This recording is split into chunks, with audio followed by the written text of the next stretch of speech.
Hello and welcome everyone to today's webinar, Building Your Customer-Driven Growth Engine. I'm Samantha with the Marketing Department at Cloud CX, and I will be your host today. So to take a look at our agenda, I will introduce our featured speaker, Jeanne Bliss, as well as very briefly introduce Cloud CX for those of you who aren't yet familiar with this brand. Jeanne will, of course, present her insights on how to build a customer-driven growth engine, and then so you are aware, we will take questions at the end of the presentation. We'll have an interactive QA. So a couple of housekeeping notes. We are recording today's session, so if you need to drop off early or you wish to share this information with a colleague later, we will send you a link to the recording just shortly after we close today.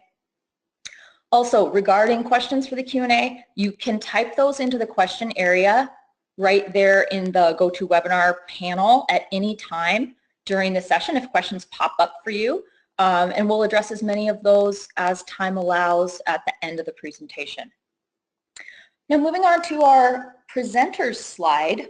Again, I'm Samantha, and I've been with Cloud 5 years this month, actually, coming up on the anniversary. And I'm originally from the ClickTools side of the business. I've been serving in B2B tech companies in various content and communication roles for nearly 17 years. And I'm thrilled to introduce our featured speaker, Jeanne Bliss, whose work many of you know quite well. Jeanne is the founder and president of CustomerBliss, and the co-founder of the Customer Experience Professionals Association, which most of you know as the CXPA. She's also one of the foremost experts on customer-centric leadership and the role of the Chief Customer Officer. Jeanne is the author of several books, including Chief Customer Officer and a fabulous title, I Love You More Than My Dog, 5 Decisions That Drive Extreme Customer Loyalty in Good Times and Bad. Her latest book, as you can see here, is Customer Officer 2.0. Also, stay tuned for her new book, which is coming in March of 2018, and allow some suspense. That title is yet to be unveiled. So welcome, Jeanne, and thanks for joining us today. Now, before I hand, yeah, welcome. I know we want to get to Jeanne's stuff, but very, very quickly before I hand things over to Jeanne, I just want to introduce Cloud CX because this is a new division of Cloud, which we launched just earlier this year, just a few months ago. And as you can see, we launched it under this brand, The Power of Experience. The brand encompasses our former ClickTools and Badgeville technologies for enterprise feedback and gamification, which folks on this call certainly know and love, many customers on the call today.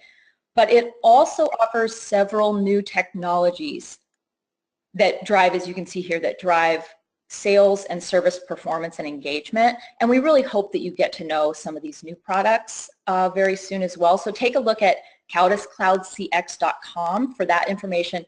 And of course, we're always here for you. Please reach out if you want any information or demos, etc., on any of our feedback, performance, and engagement solutions. We really have some truly groundbreaking offerings right now.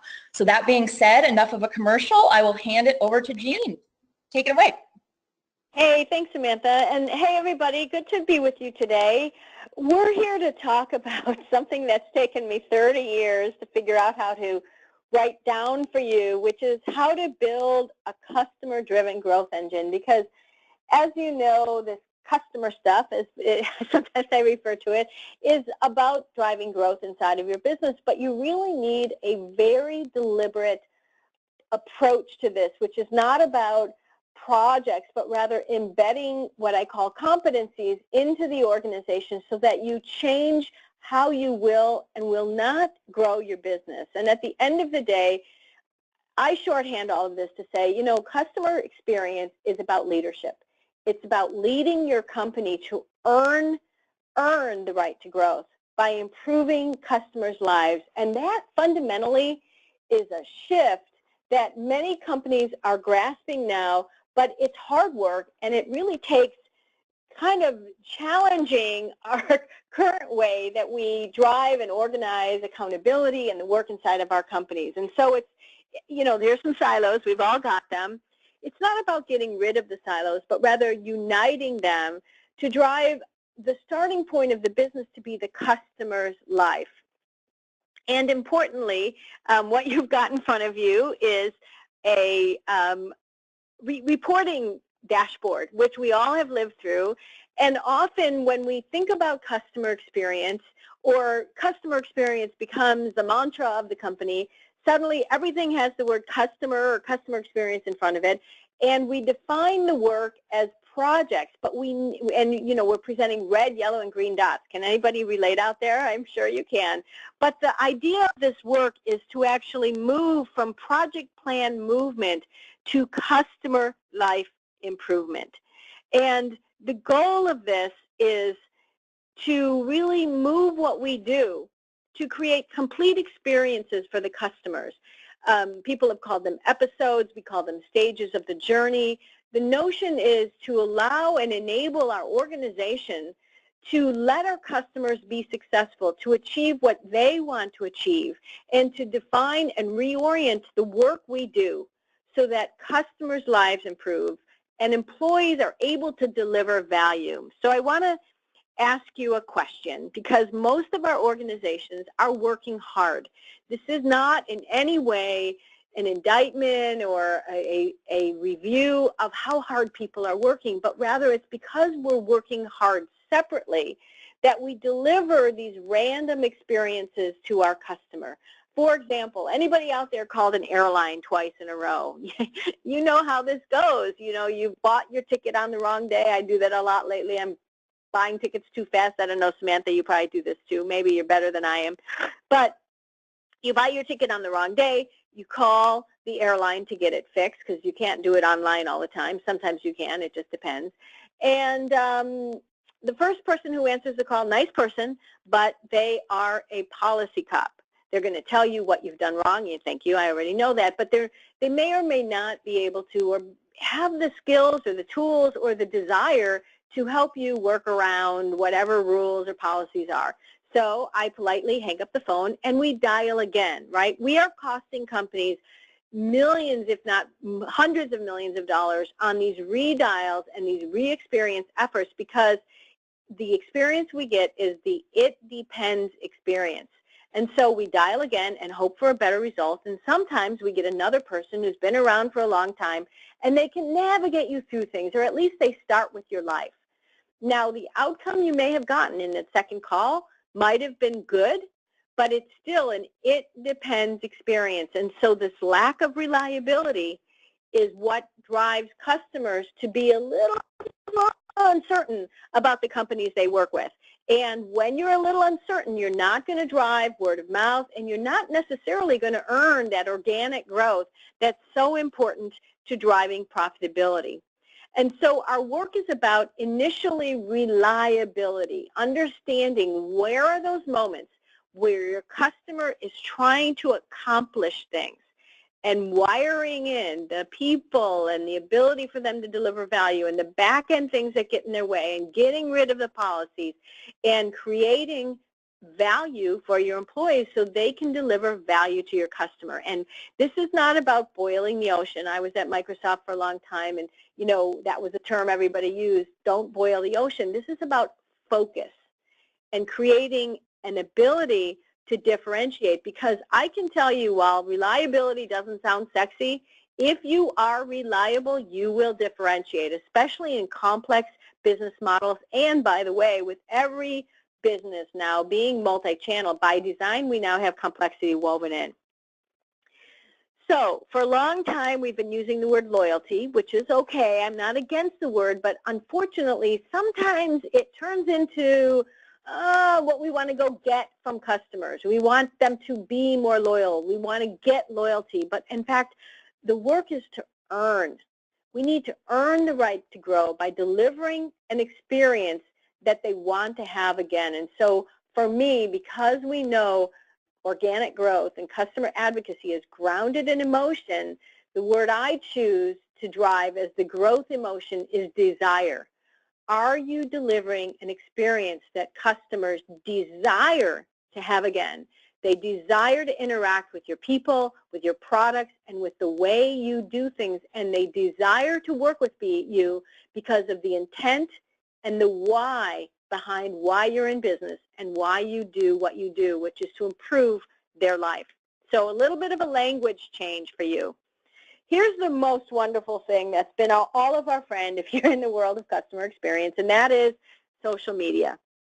Social media now provides all of us with a mirror that comes directly from our customers that says, look, you can say what you are, but your brand is the outcome of your actions, your intent, and your behavior. And 92% of consumers worldwide will trust recommendations from friends, relatives, strangers, more than any other form of advertising, up 74% since this was measured in 2007. And so for me, as someone who's been in this business for over 30 years, this is our friend, because what we need to do is earn that advocacy, because that really becomes our growth engine. So how do we get there from here? Oh, somebody called me the other day, the grandmother of customer experience, which I'm not such a big fan of that word, but I have been doing it for a long time. And I started at Land's End and then went on to Allstate and Mazda and Coldwell Banker and Microsoft. And what I saw in all of those companies where I was this chief customer officer kind of role, and all of the companies that I've coached since then, is that at its fundamental core, this is about leadership behavior, about communication, and about being clear about what you will and will not do to grow. And so it's not as much of a program as it is embedding competencies. And those competencies are about telling the story of your customers' lives, and about honoring that customer. And so I'm going to walk you through these 5 competencies that really create a framework for you that you can actually start to implement. And my gift to everybody, the brave crusaders out there, is this book, Chief Customer Officer 2.0. It's packed with lots of tactics and actions. So everything I'm going into a little teeny bit of detail here is explained in much more detail in the book. So the honoring customers, manage customers as your assets, competency 1, is about giving our leaders a simple success metric of what it means to be customer driven. Because at the end of the day, yes, your survey scores or your net promoter scores or whatever your customers give you do define in one dimension how well you're doing. But the true measure is, did you or did you not grow your customer base more from point A to point in time B? And the beauty of this is that it's simple, and it's really grounded in doing customer math. What is the volume and the value? And when I say volume, I really encourage you to use whole numbers. We brought in 40,000 customers this quarter, or 5,000, or 20. It doesn't matter the number. Here's how many there were, and here is their potential value. But in that same period of time, how many did we lose? Because what we must do is the math to subtract our lost customers from our incoming customers to understand, as a result of the total experience we delivered, this is not a sales metric. This is comprehensively across our company, did we earn the right to grow? And was our net customer asset growth to the positive or the negative?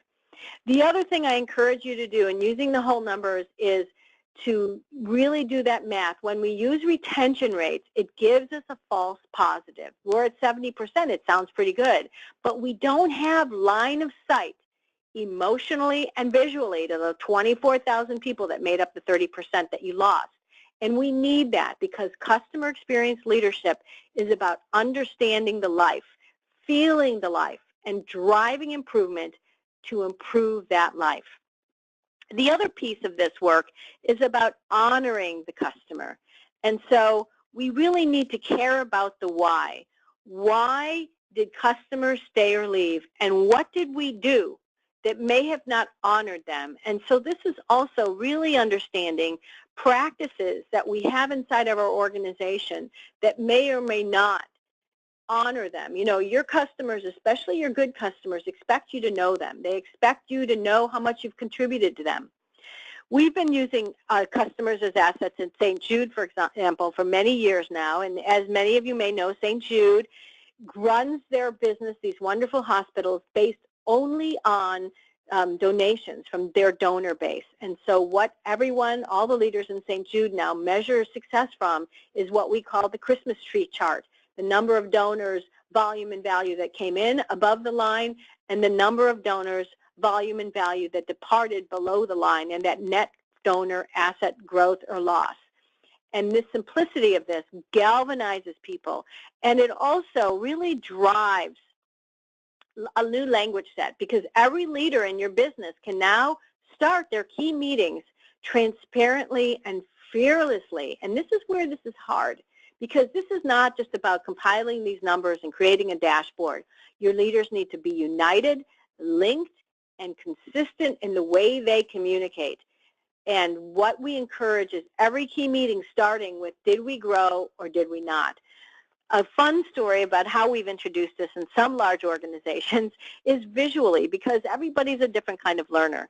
And so at a very large membership organization, when we first presented the customer asset story, we presented the leadership team with 2 huge bowls of marbles, and we created a mathematical equation for an incoming customer that was filled with a bowl of marbles, a number of marbles, and then the second bowl of marbles was filled with lost customers. And at the time when we presented it to them, the 2 bowls of marbles were equal with the same number, which meant that they were basically just standing still.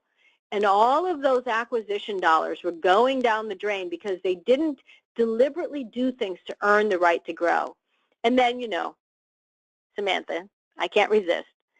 The fun thing that you can say about this is, well, we lost our marbles. Sorry, couldn't resist. Of course. I could see that one coming. I know, it's terrible. I'm so hokey. So customers as assets, this is an attitude shift. It's not a dashboard. You know, this is not, sometimes what we know, you know, human beings run organizations, and sometimes the sales folks think, oh, this is our number. It isn't, because this growth or loss of the customer base is not as a result of did you make the sale or did you resell. It's along the entire journey, did we earn the right to this organic growth? And that really is something that has to happen. And then the other thing is caring about the why, because when you care about the why, you get the chops to do the hard work. And shifting that language of not going to get the sale or get loyalty, but earn the right to growth. Each of these competencies includes behavior change, leadership change, operational change. Without any one of those 3 legs of the stool, it becomes a program. So here's 3 actions for you to go out and start doing this, and most of these things don't require money. Establish your one company success metric. Now this will involve, usually we involve the CFO, the CMO, and the CEO, as well as data people in this, because if this is going to be a success metric, and many times we're now passing this to the boards of companies, these leaders need to be involved in it, and it needs to be advocated. Then engage your leaders to fearlessly share. One of the behavior traits of the beloved companies, a term I use in the dog book, is that they are transparent with their employees, and everybody understands how the work they do connects to the customer life that they improve. And then finally, let's move our focus on getting a score. Now, I'm not against surveys. You're going to see they're very much a part of this growth engine, but let's not be our language about the score. Let's make what we do be about improving the life, which will earn the score. We get too fixated on that score.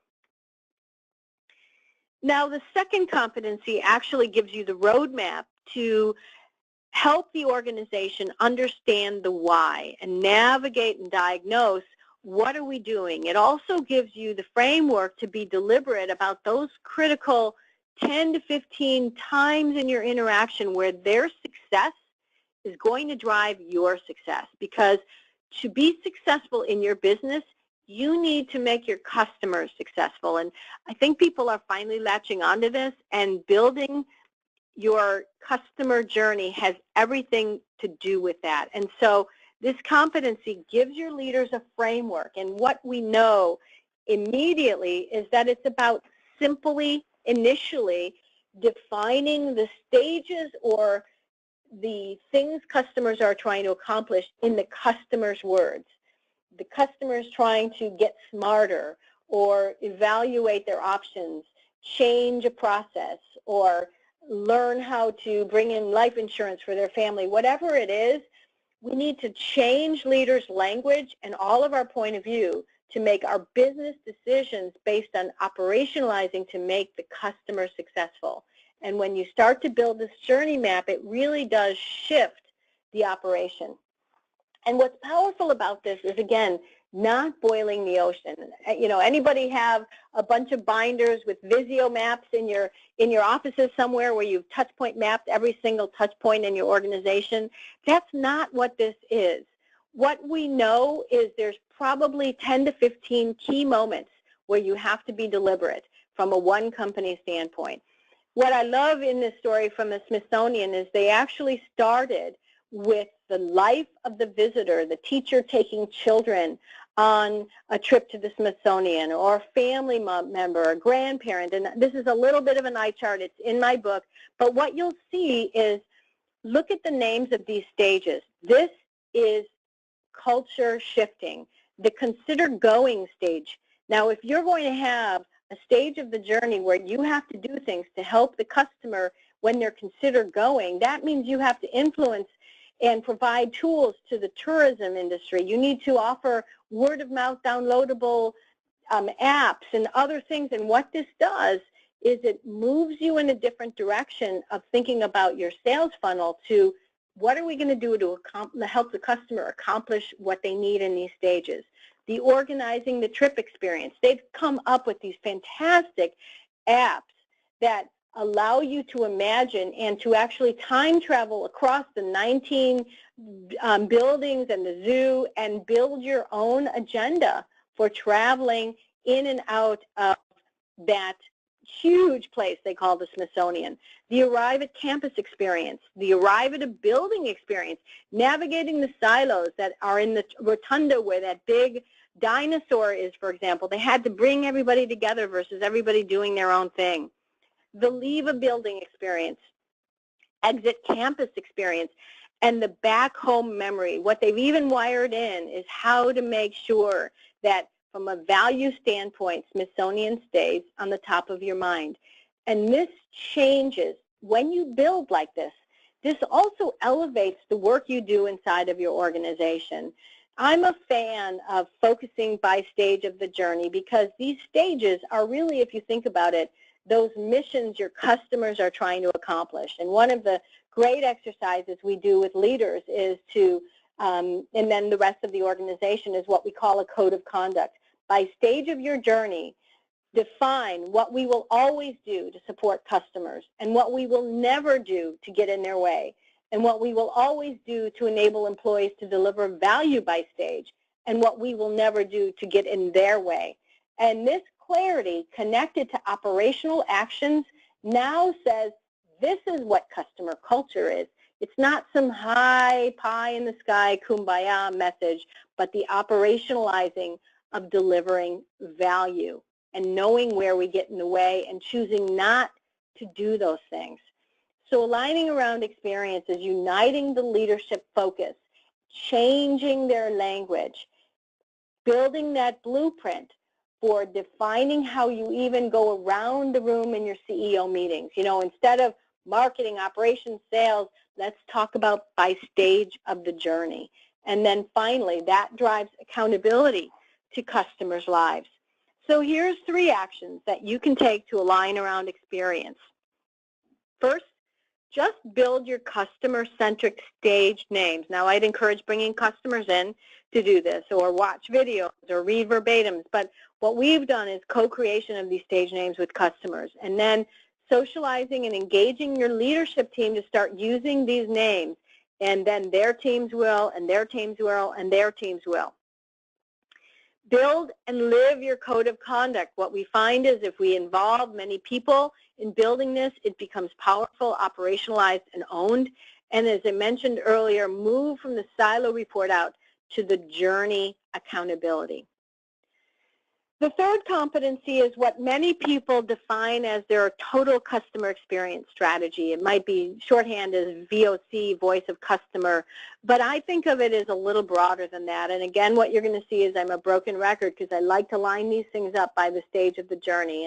And the point of this is to tell a story across the stages, building a listening path to tell the story of customers' lives. And what happens here is what you want to do is align the feedback you get by stage of the journey. And there's a lot of different ways to get feedback. You know, one of the frailties of surveys is that it's a one-off, and leaders may go off and react to that point in time piece of data, or we're out in the field and we do a ride-along and we react to that.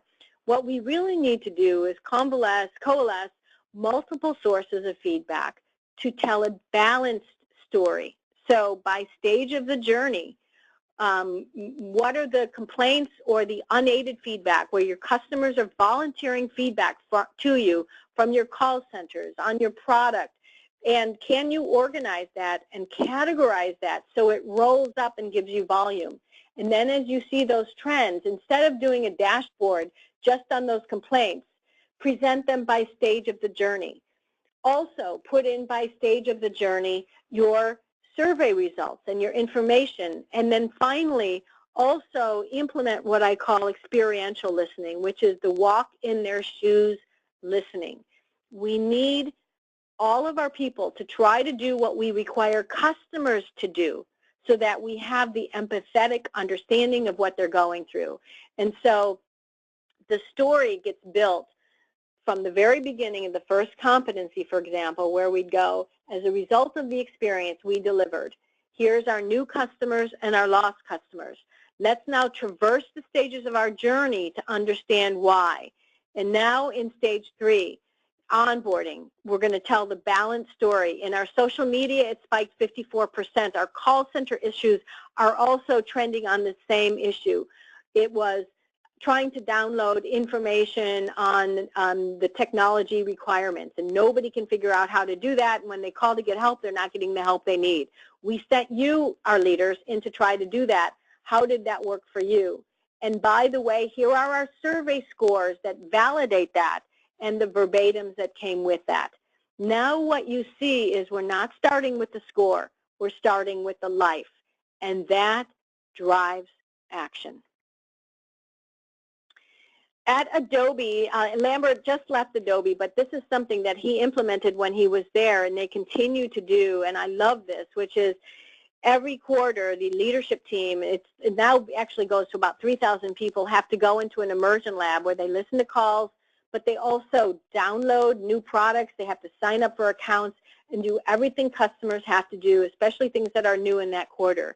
And you know, what we find is when you make these things embedded and part of a cycle and a process, that behavior will change. So just saying to the leadership team, hey, make sure you do ride-alongs or make sure you call customers. People have good intentions, but it may not happen. And in Adobe's case, they actually attach a good portion of the bonus, not to the score, but to this empathy behavior that drives actions that earn the right to the growth that will eventually, of course, earn the score. So the connection is to empathy, action, growth.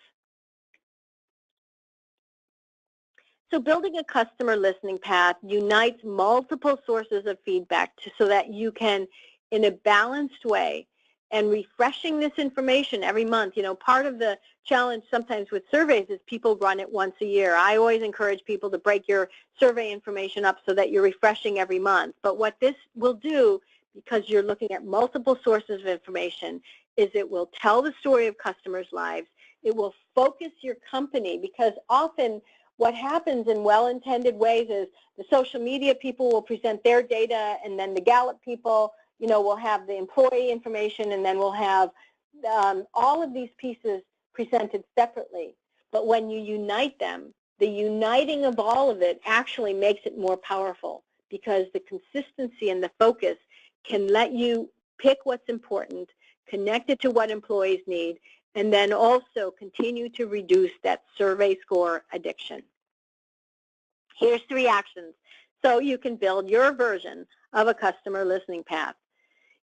The first thing is to gain agreement that we're going to do this together, because one of the first things that I always do with my clients is we have to herd the cats. You may have 12 or 15 different versions of surveys going out because people in well-intended manners, none of this is because people aren't doing the right thing, but when we do so many versions of the right thing, we drive the customer nuts. So we have to gain agreement that we're going to put down what we've done on our own to create an approach that makes sense to customers. Same thing with unaided listening. You know, your complaints may be trended in your customer service area very different than social media trends issues. So you need to really align that. And that's then also the power is now uniting the sources of feedback to tell a complete story by journey stage, and then establish your own version of the Be a Customer immersion process. You can think of the 4th competency as knowing before your customer tells you when things are out of whack. And I call it your proactive revenue erosion early warning system, because if you know from doing competency 2, your mapping of your journey and your priority touch points, and you listen to customers, you will start to understand how the KPIs you had inside of your company may or may not be the right KPIs from the customer's point of view. And so the work here is to know what's the important measure to your customer, and then to start telling the story of how you're doing against those measures as part of your storytelling. And if you start tracking what your customer cares about, you will be able to know, because you're looking at your operational performance before the complaints start coming in, before customers start telling you that's the reason they didn't renew, or before you start losing customers. But the competency around here is really around redesigning and about level setting and creating a baseline of what your current reliability is. Now, what's interesting is because KPIs inside of organizations are frequently and usually, again, this all makes sense, silo-driven. Again, everybody's coming up with green dots in many cases because they're hitting it with their silo KPIs. But those silo-based KPIs, especially because they're separate, aren't necessarily, if you talk about experience by stage of the journey from your customer's point of view. So one of the first things that you can do is a great tool. Bring leaders together, bring employees together, have them read quotes from customers. I cut them into Chinese fortune cookie strips. So I snorted, I'm sorry about that. So you're not reading pages and pages of verbatims. Cut them into fortune cookie strips by stage of the journey. Have people read those out loud. And then for each stage, put this chart on the wall with each stage, and based on your customer's experience from what they're achieving or able to achieve from a one company standpoint, this means no matter what channel, what day, what person, this isn't about your great front line taking the hill. It's from your customer standpoint. Are we always reliable in this stage as a complete experience? Is it, sometimes it works and sometimes it doesn't, or is it a struggle frequently? And if everyone can check their silos at the door, what will be powerful is you will see where you are from your customer's point of view. And I have to tell you, when you're honest, usually companies start there somewhere between the red and the yellow. Because why wouldn't we be? Because we are defined by our silo work. But this level setting becomes very, very powerful. The other piece of this work then is the redesigning, human-centered design. It's the intersection of customer, of Lean Six Sigma and quality, but starting with a customer emotion and redesigning and being agile about this, breaking it into bite-sized pieces. And I love what they did at Alaska Airlines, which is they actually, when they identified something that had to be solved, they'd break it into bits. You know, let's not boil the ocean. And they actually have a user experience laboratory in SeaTac Airport in Seattle, and they put a little prototype together and take it right out into the airport to customers waiting and ask them to try it. But the power here is agility. They only made the teams working on these action items small enough so that you could feed the whole team with 2 pizza. Now, I love that. It makes me hungry, too. So competency 4, experience, reliability, and innovation. This is your revenue erosion early warning system, changing the KPIs so that we know what the customer cares about, and knowing before your customers tell you that your reliability is out of whack, because we know that when you're not reliable, you're going to lose that asset growth. And embedding this competency for customer experience development, that human-centered design. So here's your 3 actions. Focus on priority experience performance to equal sales performance. Now, what that means is everyone, it's easy. What we always talk about is how many new customers did we bring in? What's our sales goals? Did we hit our sales goals? But what we need to talk about is, did we hit our revenue erosion prevention goals, right? Did we hit it? Did we nail the KPIs across the journey? Because if we don't hit it, value is going to erode, and that's long-term growth erosion. So we need to care as much about these KPIs that will drive value erosion as we do care about the sales goals that bring customers into the funnel. And that's also a shift. But you'll see what you do is, if you go by stage of the journey, it's part of the conversation. You know, as a result of the experience we delivered, did we earn the right to grow? Our complaints were here. Our surveys were here. Well, no wonder our operational process KPIs from the customer standpoint, we weren't hitting it 60% of the time. We need to do something about this. So as part of this, many companies are now moving toward this new approach to redesigning, and it takes time, it takes effort, it takes commitment. You can start with contractors to facilitate it, but in time you need to build that competency. And this also goes toward creating a new reward structure from a team standpoint where they solve problems, not just look at survey scores. The last competency is what I call the prove it to me competency, which is leadership behaviors in a united manner that they would do to enable all of the competencies to happen. And this is really communication, enabling people to deliver value, but also getting things out of the way that are impeding employees to deliver value. Excuse me. One of my favorite things is Dan Pastrick, who is the EVP and Chief Customer Officer at EnerSource, which is a power company, came up with this process for the front line, which was, look, if you are out in the field and you find something that doesn't make sense, such as you've got a work order to put a power pole in the front yard of someone's yard, tell us about it. Tell us where the rule is dumb, and we're going to kill that rule. Excuse me just for a minute. And what we know is, if you can create, and are fearless again, to create a campaign in your organization where you enable the front line to identify those things, and then you kibosh many of them and involve your employees in kiboshing them, they will throw a parade in your honor.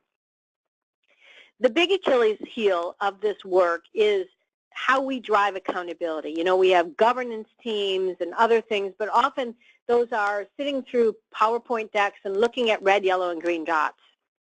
What I prefer is a much more experiential and customer-driven way to look at the customer's life, evaluate what we're doing, and drive one company action. And that comes from the customer room. And in the customer room, you actually visually depict everything that's going on. You can do this room monthly and quarterly, and certainly before annual planning.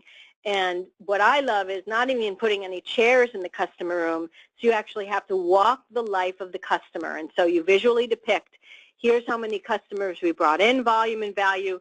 Here's how many we lost, volume and value. Let's now travel the stage of the journey of our customer to understand why. And then underneath each stage, make it visual. Show the screenshots.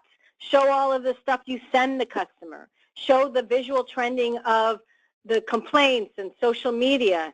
show where your survey scores are validating, play recorded calls, and also identify where your operational reliability is. And when you do that, what you're doing now is you're showing and telling the story by mission, by stage of the journey, how well you're doing from a customer standpoint to deliver what your customer wants. Are we making the customer successful in that stage? And when you do it visually, what happens is you're then able, with your leadership team and across your organization, to start circling the things that emerge. And the power in this is when we use only dashboards, again, really well intended, each silo will start circling many, many items.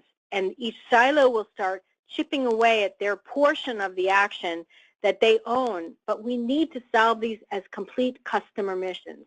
And so what this says is, where is it broken? Let's circle 10 things. We can work on 3. What are the big 3?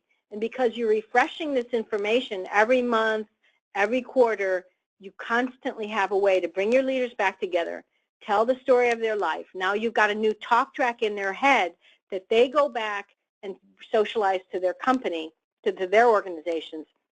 It drives change, it drives culture, it drives leadership behavior, and it drives manageable action, because, again, the other Achilles heel of this work is we try to do too much too fast, it implodes, and the work gets abandoned. So competency 5 is the prove it to me competency. It unites behavior and accountability to enable your people to deliver value.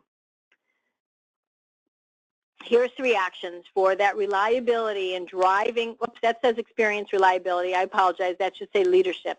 Build your version of a customer room. You know, start small. I'm a big advocate of clunky is good. Just do a butcher paper version of it.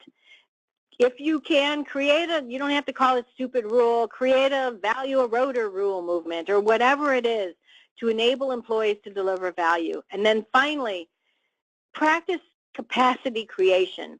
When we layer on new projects but don't have a point of view of what projects they are duplicating or what needs to stop doing, this work is also in question, and it just proliferates a busy set of actions but not necessarily a change or a transformation. So we need to manage the capacity and look at the projects comprehensively across the organization.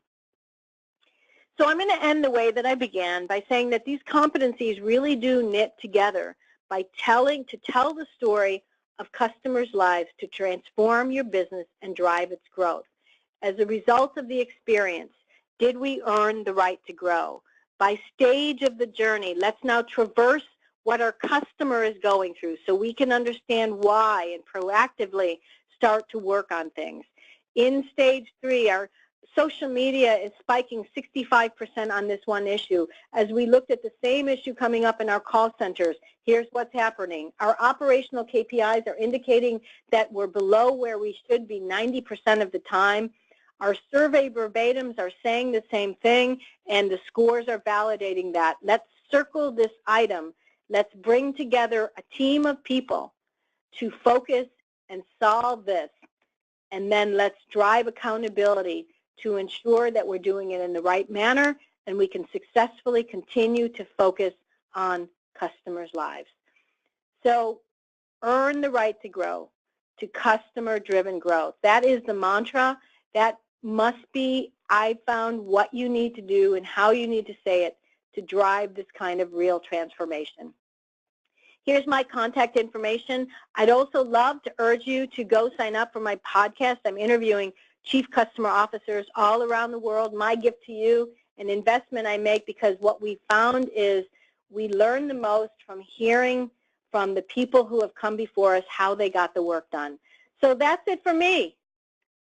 Thank you so much, Jeanne. That is a wealth of information. And as you said, that's only the high level, and people can dig deeper in your book, but that is a ton of information for us to process, and it's really useful. And, you know, I wanted to comment while we wait for some questions to come in. Your kill the stupid rule thing, it just reminds me so much of what just happened at United Airlines, where those of us Yeah. who are watching that, you know, you think, what an insane policy. Why was that not addressed? And the advice that you're giving is that you don't need to have a complete PR disaster in order to become aware of your own stupid rules. If you really step back and have that transparent analysis of your own policies and think, you know, maybe that's not such a good rule. That's exactly right. And, you know, not to go crazy on that one, but it's not only what is the rule, why was the rule created, and does this rule even make sense anymore, right? Yep. Yep, exactly. And to punish you know, a paying already seated customer so that you can fulfill your own bad rule, it just seems like they need to have you come in and give a seminar to you know, and of course they, you know, we don't want to rip on them too badly, but it's just such a clear example of a stupid rule, and I think that's just such great advice. And let me ask you one of our first questions that's come in, and I'm actually really glad it came in because it's a question for me as well. You talked about CXD, the Customer Experience Development. Could you explain a little bit more about what that is?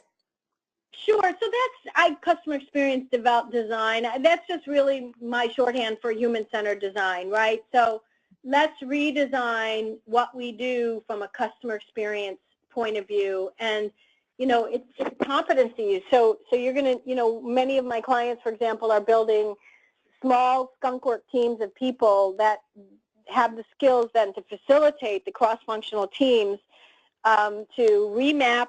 You know, you've got to map the current state of what's happening. Then you need to design a future experience, but the future experience has got to be grounded in the customer's emotion and their life. And so that's CXD, Customer Experience Design. Can you build out that competency for your organization? Great. Thank you for that. You know, and another comment that just popped up for me is when you're talking about your exercise of doing the customer quotes on fortune cookie strips. I mean, I think that's really interesting because, you know, we talk, being a tech company and a software company, you know, we have fancy text analysis solutions that people plug into their feedback where they're, you know, they are proactively via technology analyzing handwritten text input, you know, comments from customers. And I love this idea of actually drilling one level deeper into that, where you're taking some of those free form answers and assessing them at that level. Well, yeah, and in this case in particular, what we do, and again, because this is a workshop, right? We do it in a low-tech way. Mm-hmm. So we actually, each table will have an envelope with 10 strips inside of it, and we have the table read out loud the comments to each other. Mm. And there's something also about reading these out loud that you know, because when we, you know, volume is great, but sometimes it all starts to blend together, and so what we found is from a just culture transformation standpoint, it's a great exercise, and that's why we design it that way. Yeah, that's so cool. That's, I mean, literally voice of the customer. Yes. Oh, yeah, totally. That's right. And you know, people like it when I call them Chinese fortune cookie strips because they look like fortune cookies. And then that's we don't give them cookies. So I should probably give them cookies. That's a good idea. Definitely. You know, and then another question that came in, I want to ask you about. I'm going to paraphrase some of these, but regarding the executive immersion at Adobe, yep. The question is, who spearheads that initiative if you don't have a CCO? Well, and they did not, and you could actually, there's lots of papers written on that, so you could Google Adobe Executive Immersion or Bing or whatever your search engine of choice is, and there's a great PDF on it, and there's other articles as well, but they actually had like a team of people, and by the way, every single one of these 5 competencies can be done without a CCO, right? And so I am not a black or white person on that, in that regard. You know, and you can do this with a team of people. We've had this chief operating officer leading a group of people doing this. All it takes is will and the desire to do the hard work here. So don't feel put off at all if you don't have a CCO that you can't get this done, because as you can see, it's really just about being deliberate and breaking this work into bite-sized pieces. Yeah, I do think it's a great question, because I think some people feel a little overwhelmed with like how would I in my whatever X role actually Right. be able to rally the the entire executive or C-level team in order to get something like that done, which is clearly a very valuable exercise, but I think people don't know how to get there. Well, and what we found too, is find one or two senior leader advocates, because there's always going to be those zealots on the senior leadership team. Find them, brainstorm with them how to get it done. Yeah, that's really great. And so now this is a kind of similar question, but so in regard to your Smithsonian example where you showed that kind of walkthrough of the actual physical experience, the question is, yeah, wasn't that great? Don't you love that? Yeah, I imagine so many retail businesses might benefit from doing the same thing, or anybody that has a brick and mortar store, it would be fantastic. But the question is, do you recommend a particular model for journey mapping? We don't know where to start. Is there a model? Oh, God. My model is pretty simple. I mean, there's a lot of them out there. If whoever said that wants to email me, I can send you a few links. Okay. Okay, great.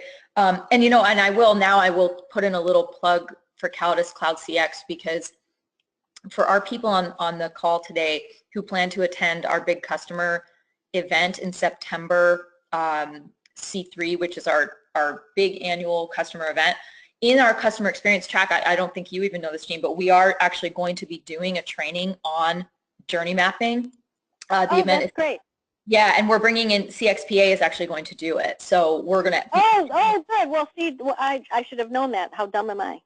No, we haven't announced it. I'm announcing it right now. We have not publicly announced it, but we are going to, because I know that this is an area where people really don't know where to start. And so we're going to do an actual, couple hours training session on how to roll up your sleeves, and depending on, regardless of what industry you're in or what role you're in, how do you address this huge challenge of omni-channel journey mapping? It's, it's not like it used to be, right? So, so that is something, if those of you who are planning on registering for C3, we will be offering that training as part of our CX track. Oh, that's fantastic. Yeah, and then let me ask you a couple more questions. We've got just a few minutes, but the question is, if you had to pick, again, this is sort of a where do we start question, which of the 5 competencies would you say is the most important? Well, as you could see, I get that question a lot. As you could see, they all clink together, but without proving the return on investment for customer experience, you kind of can't earn the right to do the rest of the work. And so when we have some resistance, we will always do the customer math first, which is customers as assets. Okay. Okay, great. That's okay. Very good information to know. And then, there's a couple questions around, again, this is similar to the executive immersion thing, but other tips for getting C-level leadership involved if you're not. There's a whole chapter in my book called Uniting the C-Suite. Okay. Okay, fantastic. Yeah, and I mean, there's just so many, and I give away so much in that book, and I'm not trying to sell books. I mean, gosh, it's only $16 or something. It's not about I don't even make money on the book, but I really wrote the book so that you would have this roadmap for yourself. And so that's why I did a whole chapter on uniting the C-suite, and then at the end of each of the 5 competencies, there's actually recipe cards of leadership behaviors. And also, if you go on my website, you can download those recipe cards as a PDF as well. Oh, fantastic. Okay, well, thank you. And I'm a giver. I'm a giver. You're a giver. You're a giver. And and people need, thank you for that, because there is a lot to be done. And, we read all the same statistics out there about companies that want to be CX leaders or even envision themselves as CX leaders, but they're just really, in reality, not quite there yet. And it's overwhelming. I mean, that's why I finally wrote it as these 5 competencies, because it's like, look, it's everything and it's nothing, but get good at these things. And it's not about reacting. So much of the customer stuff is reacting. If you build this engine, the engine recycles, and it will always lead you back to the life. And when you're focused on the life, you'll have a recycling place to do it. I also want to apologize that I started coughing. I got all choked up, so I'm sorry about that. Oh, that's just fine. You were very, very easy to understand. It didn't hinder the delivery at all. But I think for the sake of time, we should probably go to our closing slide, Jeanne, we need to wrap up because we're just under the hour here. And first of all, thank you everyone who's stayed on the line with us. And again, this is so much information. If you start with this, and then as a follow-on, once you've processed this information, go get Jeanne's book and dig into the real details, like she's saying, and all the exercises and things that you can do to really get hands-on and improve in these areas. And I will close out for Cloud CX, and then just let Jeanne do a final closing. On our behalf, please do, all of our ClickTools customers, our Badgeville customers, our Litmos customers, please take a look at this new brand and this new offering and all the really interesting solutions that we are offering in sales and service engagement performance. We're entering some really pioneering ground, and we hope you come along with us on that journey. So thank you. Visit us on our links here. And Jeanne, with that, I'll let you close us out.